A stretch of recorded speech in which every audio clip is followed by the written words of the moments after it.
श्रीमद्भागवत की महिमा। मुझको श्रीमद्भागवत में अत्यंत प्रेम है। मेरा विश्वास और अनुभव है कि इसके पढ़ने और सुनने से मुझको ईश्वर का सच्चा ज्ञान प्राप्त होता है और उनके चरण कमलों में अचल भक्ति होती है। इसके पढ़ने से मनुष्य को दृढ़ निश्चय हो जाता है कि इस संसार को रचने और पालन करने वाली कोई सर्वव्यापक शक्ति है। एक अनंत त्रकाल सच चेतन शक्ति दिखात, सिरजत पालत हरत जग महिमा बरन न जात। एक अनंत त्रकाल सच चेतन शक्ति दिखात, सिरजत पालत हरत जग महिमा बरन न जात। इसी एक शक्ति को लोग ईश्वर, ब्रह्मा, परमात्मा इत्यादि अनेक नामों से पुकारते हैं। भागवत के पहले ही श्लोक में वेद व्यास जी ने ईश्वर के स्वरूप का वर्णन किया है। सच्चिदानंद रूपाय विश्वोत्पत्त्याद हेतवे तापत्रय विनाशाय श्री कृष्णाय वयं नमः। भागवत के पहले श्लोक में ही वेद व्यास जी ने ईश्वर के स्वरूप का वर्णन किया है कि जिससे इस संसार की सृष्टि, पालन और संहार होते हैं, जो त्रिकाल में सत्य है, अर्थात जो सदा रहा भी है और रहेगा भी, और जो अपने प्रकाश से अंधकार को सदा दूर रखता है, उस परम सत्य का हम ध्यान करते हैं।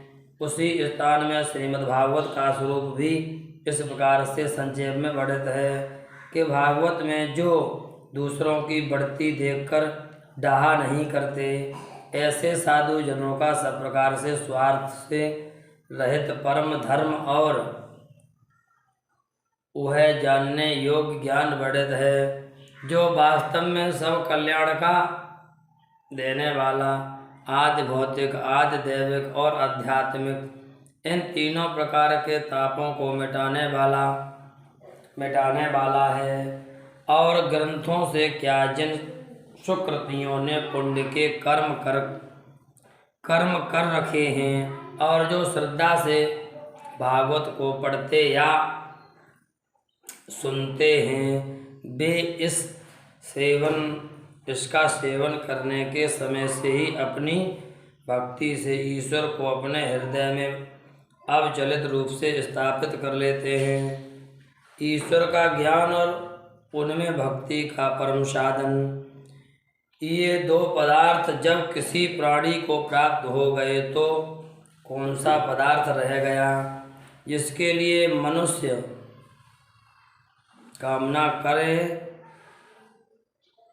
और ये दोनों पदार्थ श्रीमद् भागवत से पूरे मात्रा में प्राप्त होते हैं।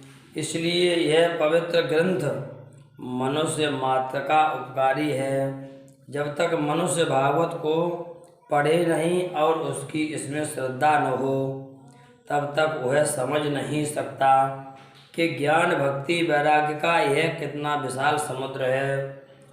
भागवत के पढ़ने से उसको यह विमल ज्ञान हो जाता है कि एक ही परमात्मा प्राणी में बैठा हुआ है। और जब उसको यह ज्ञान हो जाता है, तब वह अधर्म करने का मन नहीं करता, क्योंकि दूसरों को चोट पहुंचाना अपनों को चोट पहुंचाने के समान हो जाता है। इसका ज्ञान होने से मनुष्य सत्य धर्म में स्थिर हो जाता है, स्वभाव ही से दया धर्म का पालन करने लगता है और किसी अहिंसक प्राणी के ऊपर वार करने की इच्छा नहीं करता। मनुष्यों में परस्पर प्रेम और प्राणी मात्र के प्रति दया का भाव स्थापित करने के लिए इससे बढ़कर और कोई साधन नहीं है। श्रीमद् भागवत जी के अलावा और कोई साधन नहीं है।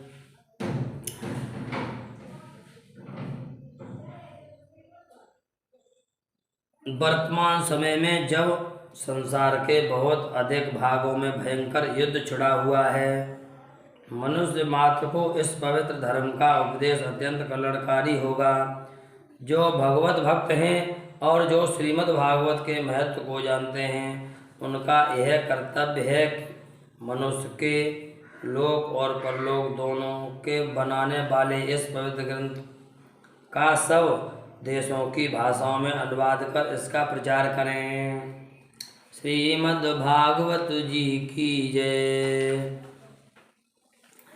इस प्रकार से श्रीमद् भागवत की महिमा पूर्ण हुई। बोलो श्री कृष्ण भगवान की जय। श्री कृष्णाय वासुदेवाय हरये परमात्मने गर्तक्लेशनाशाय गोविंदाय नमो नमः। श्री कृष्ण गोविंद हरे मुरारे, हे नाथ नारायण वासुदेव। ओम तत्सत। ओम विष्णु विष्णु विष्णु। ओम मध्ये तस्य ब्रह्मणो द्वितीया परार्धे श्री श्वेतद्वारा कल्पे जम्बूद्वीपे भारतखंडे आर्यावर्त देशांतर्गते पुण्यस्थाने कलियुगे कलिप्रथम चरणे अमुको संवत्सर अमुक मासे आषाढ़ मास अमुक योग 12 सकल लग्न मुहूर्त कर्णाबिंदम पुण्यम तथो।